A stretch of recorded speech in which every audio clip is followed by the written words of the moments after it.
नमस्कार, सीएनबीसी आवाज पर आप देख रहे हैं बजट उम्मीदें प्रॉपर्टी और आपके साथ मैं हूं विपिन भट्ट। तो बजट अब आ ही रहा है और जैसा कि नाम है बजट की उम्मीदें, तो हर साल जब बजट आता है तो हम उससे उम्मीदें ज़रूर लगाते हैं कि क्या अनाउंसमेंट होने जा रही है। आम आदमी से लेकर इंडस्ट्री तक सब बजट को देखते हैं उन चीज़ों के लिए जिससे शायद आगे चलते हुए चीज़ों में परिवर्तन आए, चीज़ें बेहतर होती हुई नज़र आए, क्योंकि ये है बजट। जैसे घर का बजट वैसे देश का बजट। तो चलिए इस बार रियल एस्टेट मार्केट को क्या उम्मीदें हैं इस बजट से, वो आज जानने की कोशिश होगी और उसके लिए हमारे साथ कुछ खास मेहमान मौजूद हैं। कार्यक्रम में शामिल हो रहे हैं निरंजन हीरानंदानी साहब, जो कि वाइस चेयरमैन हैं नेरेडको के। हमारे साथ हैं हर्षवर्धन पटोदिया जी, जो कि प्रेसिडेंट है क्रेडाई नेशनल के, और साथ है गुलाम जिया साहब, जो कि एग्जीक्यूटिव डायरेक्टर है नाइट रैंक इंडिया के। आप सभी का बहुत बहुत स्वागत है। चलिए शुरुआत करते हैं। निरंजन जी, क्या बोले, जैसा रियल एस्टेट मार्केट पिछले 1-1.5 साल में रहा है, इस साल क्या बजट से कोई उम्मीदें नहीं है या उम्मीद रखी जाए कोई? अब विपिन जी, देश पे और दिल में तो उम्मीद होते ही है, क्योंकि हम समझते हैं कि अब ये 2023 के जो बजट है वो मेरे अंदाज से एक अलग ही बजट होगा, क्योंकि लोगों के हित पे ये काम और जो तरक्की हम करना चाहते हैं, तो शायद हम सोच रहे हैं कि कैसे ये 6.5% जो जीडीपी का ग्रोथ है उसको कैसे बढ़ाया जाए और लोगों की उम्मीद भी पूरी कर दें। तो मेरे अंदाज से ये बजट एक परिवर्तन बजट रहेगा और उसके लिए हम सब इसमें काफी उम्मीदें रखते हैं। स्टार्टिंग जो हम करना चाहते हैं वो एक अलग बात है। आज की तारीख में देखें तो बहुत से जो राहतें दिए हैं वो इंडिविजुअल्स को दिए और बहुत कम डेवलपर्स को दिए। और जो आज छोटे छोटे प्रोजेक्ट चलते हैं उनके लिए आज फाइनेंस की प्रॉब्लम नहीं होती है, लेकिन जो टाउनशिप्स हम बनाते हैं उसमें हमें काफी दिक्कतें आती है, क्योंकि लॉन्ग टर्म फंडिंग नहीं मिलते। तो हम ये एक पहले उम्मीद ये डेवलपर रख रहे हैं कि आज की तारीख में रियल एस्टेट को इंफ्रास्ट्रक्चर दिया जाए, जैसे रोड्स, रेलवेज, और उसको दिया जाए तो फंडिंग की जो आपत्ति हो रही है वो नहीं होगा। तो that is the first from the developers perspective, ये हम उम्मीद जरूर रखते हैं। ये एक स्टार्टिंग गिरा जाए।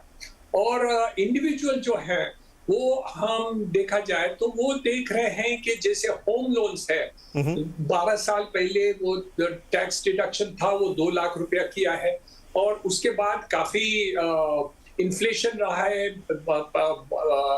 इन ब्याज के रेट भी बढ़ गए हैं। ओवरऑल देखा जाए कि जो फ्लैट के कॉस्ट है ज्यादा है, तो हम उम्मीद रख रहे हैं कि इंडिविजुअल्स के लिए ये टैक्स डिडक्शन 2 लाख का जो है वो स्टैंडर्ड डिडक्शन होके 5 लाख इंटरेस्ट के ऊपर दिया जाए।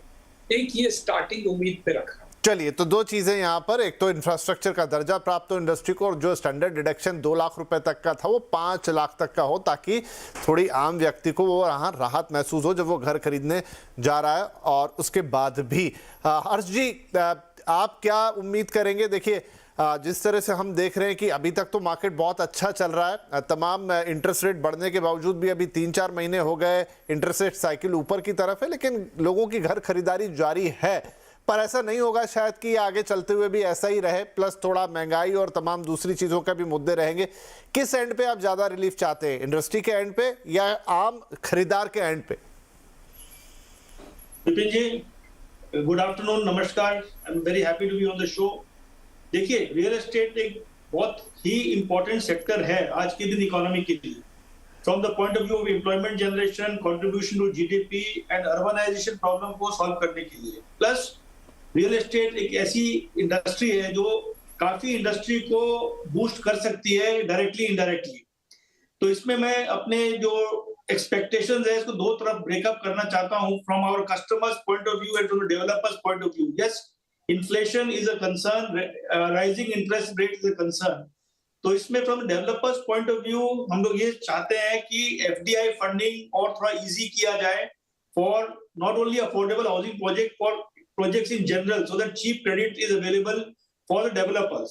Secondly, affordable housing का जो definition है उसको तो harmonize करने की जरूरत है।